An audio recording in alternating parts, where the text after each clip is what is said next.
মাছে লবণ হলুদ মাখিয়ে নেব। একেবারে ছোট ছোট নিয়ে এসছে চারাপোনা মাছ। এই চারাপোনারই মাছে আজকে আলু দিয়ে ঝোল করব। ভালো করে লবণ হলুদটা মাখিয়ে নিই।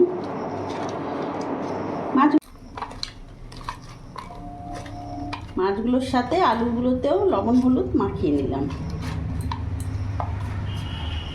গ্যাসটা ধরে নিচ্ছি। কড়াই গরম হয়ে গেছে, সরষের তেল দিয়ে দেবো।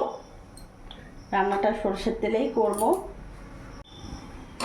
হয়ে গেছে, মাছগুলো ছেড়ে দেবো।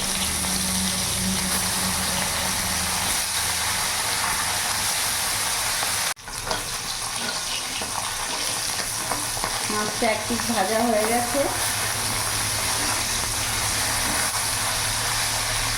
উঠিয়ে দিলাম।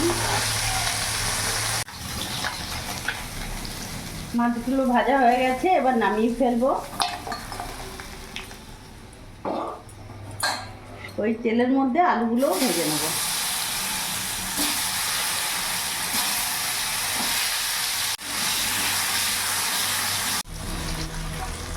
আলুগুলো ভাজা হয়ে গেছে, নামিয়ে ফেলবো।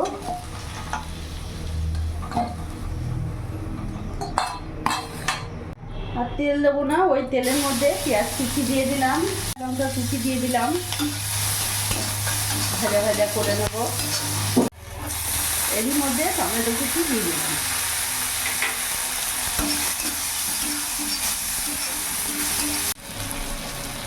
লবণ দিয়ে দিলাম, হলুদ গুঁড়ো দিয়ে দিলাম, জিরে গুঁড়ো দিয়ে দিলাম, অল্প কাশ্মীরি লঙ্কা গুঁড়ো দিয়ে দিলাম। ভালো করে মিশিয়ে নিলাম। অল্প একটু জল দিয়ে দেবো যাতে মশলাটা পুড়ে না যায়। এরই সাথে একটু আদা বাটা দিয়ে দিলাম।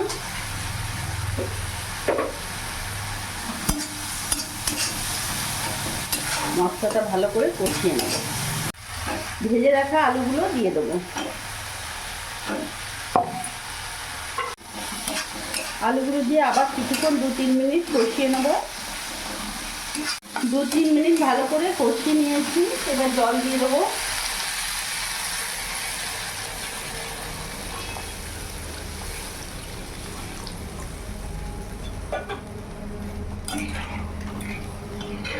গ্যাসের ফ্লেমটা ফুল রেখেছি, এবার ভালো করে ফুটতে দেবো। কিছুক্ষণ ঢাকা দিয়ে দেবো। কিছুক্ষণ ঢাকা দিয়ে রেখে দিয়েছিলাম। এবার ভেজে রাখা মাছগুলো দিয়ে দেবো। মাছ দিয়ে কিছুক্ষণ ফুটিয়ে নেবো, 2 মিনিট মতন একটু ফুটিয়ে নেবো।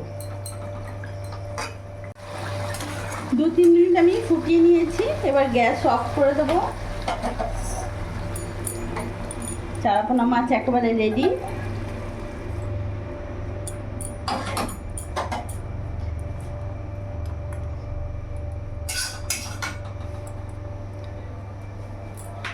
তো আজকে বানিয়ে ফেললাম এই চারাপোনা মাছের আলু দিয়ে ঝোল। তোমরা দেখলে সম্পূর্ণ ভিডিওটা। যদি ভালো লাগে প্লিজ লাইক কমেন্ট করে শেয়ার করো। আর তোমরাও সবসময় ভালো থেকো।